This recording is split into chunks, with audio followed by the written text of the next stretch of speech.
मेरा आज का एक नैरेटिव एक मुश्किल जरूर है, लेकिन मैं इसको पूरी तरीके से समझाने की कोशिश करूंगा कि why banks are so negative in terms of trade.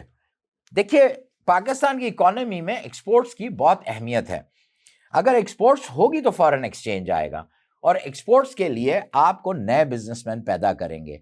आज भी पाकिस्तान में बड़े जो एक्सपोर्टर्स हैं, सिर्फ उन्हीं को कर्जा मिलता है, छोटे को बड़ा वाजिबी सा कर्जा मिलता है। मेरा मानना यह है कि जब तक आप नए मॉडल्स नहीं बनाएंगे, जब तक आप नए एंटरप्रेन्योर्स, नए बिजनेसमैन नहीं लेकर आएंगे, जब तक ये काम नहीं होने का।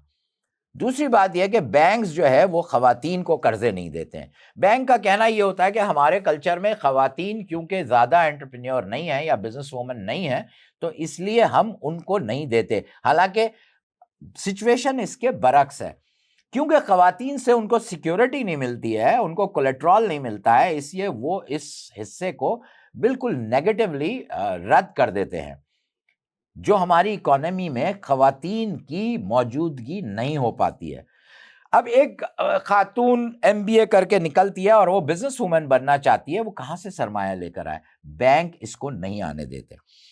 दूसरा, बैंक अक्सर ये रोना रोते हैं कि उनके पास जो एग्जाम्पल्स हैं जिसमें वो ओम्बड्समैन को जाकर शिकायतें करते हैं, या एक ट्रेड सेक्टर से लोग जाकर शिकायतें करते हैं, तो उसमें उनके फैसले नहीं होते ओम्बड्समैन से, या बैंकिंग कोर्ट से उनके फैसले नहीं होते। लेकिन अगर देखा जाए तो ये भी बिल्कुल गलत है। बैंक उमूमन जिस तरह की सिक्योरिटी लेते हैं, और जब बैंक देखते हैं कि ट्रेड से उनको फायदा नहीं हो रहा और रिस्क फैक्टर बढ़ रहा है, तो बैंक उनको इमीडिएटली स्टॉप कर देते हैं। और एक चलते हुए बिजनेस को रोकने में बैंकों का बहुत अहम रोल होता है। मैं अक्सर कभी कभार अपने स्टेट बैंक के दोस्तों के साथ जो फॉरेन एक्सचेंज डील करते हैं, बातचीत करता रहता हूं। पिछले दिनों जब कोविड का दौर खत्म हुआ, तो बहुत सारे बैंकों ने डॉलर में मैनिपुलेशन की। ये सबको पता है कि कितने उनको डॉलर्स की एक्सचेंज के ऊपर कितने उनको पेनल्टीज लगी।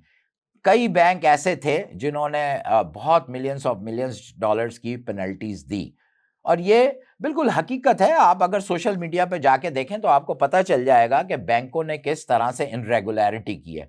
फॉरेन एक्सचेंज के अंदर, ट्रेड के अंदर, जिस तरह से बैंक अब फॉरेन एक्सपोर्टर का पैसा होल्ड करते हैं, और वो पैसा जो उनको एक क्लिक पे मिलना चाहिए, उनको 7-7, 8-8, 9-9 दिन में मिलता है। इसका मतलब है कहीं ना कहीं वो पैसा होल्ड हो रहा हो।